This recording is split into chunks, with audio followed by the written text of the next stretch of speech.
Hey, it's David with Beyond the Clef, and I'm here with Marianne White, and you are the band director at Harris Middle School. That's right. Another HMS. Yeah. I love that.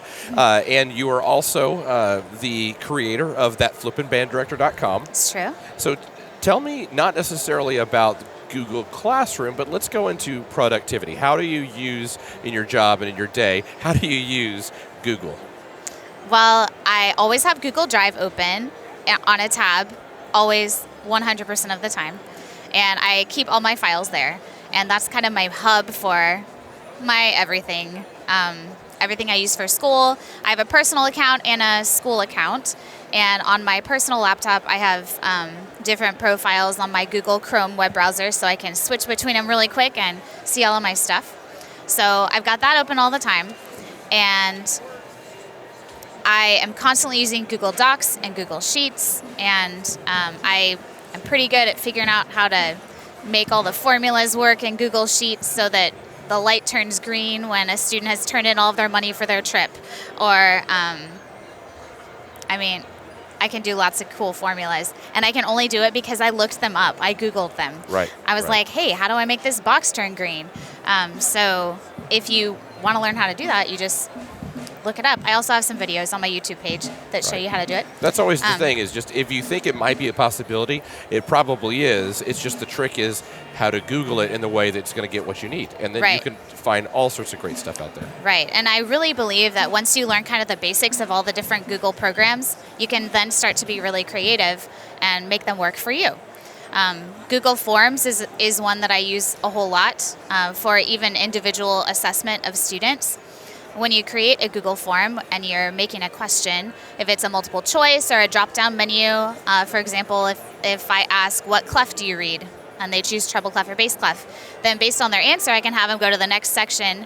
If they choose treble clef, I can have them go to the treble clef section. And not just anybody could do this. Go to the treble clef section, and then maybe you ask them a question about reading treble clef. And if they choose bass clef, they go to a totally different part. So it can allow you to have some kind of individualized assessment in one big Google form. Yeah, and Google Forms is great because you can, there's so many ways to use it, and it doesn't have to be necessarily something that's outside driven, like a parent is doing a survey or the students are doing an assignment. Sometimes it can be just for you only. And I've used it doing parent log. Right, so I have one just for a parent log. I can click and go, and then as I'm talking to the parent, I'm just going to put in their name, whatever, and then it's just getting a Google Sheet ready, all those lines ready. There's so many ways that you can use it just with you as a really quick data entry, so I don't have to necessarily pull up something like a Word document. It's a great format. Absolutely, and if you haven't tried this yet, when you have a Google form, and answers start coming in, responses start coming in, you can put it into a Google Sheet like you were saying. There's a little green button that looks like a Google Sheet. You click on it, and then all of your stuff is magically in your Google Drive that's always open on your tab. Right. It's a beautiful thing. Yeah. And you're very Google. I'm actually very Microsoft. My district is Microsoft. Yeah. And a lot of their stuff is kind of modeling what Google started 10, 15 years ago. And they're doing the same thing. So if your district is like mine and they don't do Google, they do Microsoft, Office 365 has a Google Forms equivalent. Yeah. And they have the sharing, and then they have Excel Online, which has been fantastic. And actually Excel Online works just like Google Sheets, but you have that power of Excel, because that's always been my problem with Sheets sometimes is, you want some of that really extreme stuff, and or there's a function here, function there. So if you're a person that likes one or the other, there's pluses and minuses to both systems. Oh, absolutely. But you can utilize both or either one. And with both of them, it's so great how you can collaborate with other people in real time.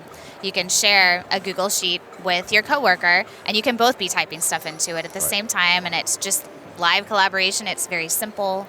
We do that for end of the year auditions. So we have a big list and all their stuff. And my assistant's sitting in the other room. I'm sitting in this room. We're typing stuff in, and then I'm actually seeing what they're doing. And I'm like, oh, okay, that's cool. They're doing a really great job. And you can make comments to each other and make comments in the field. So that's really nice. Just last week we were doing that with beginner band interviews, and so my assistant was doing all the brass, and I was doing all the woodwinds and percussion. And if I thought a kid was incredible at flute, I typed that as a note to him, like, this kid really needs to play flute. And really cool collaboration opportunities. Awesome. Well, thank you for that. Thank you.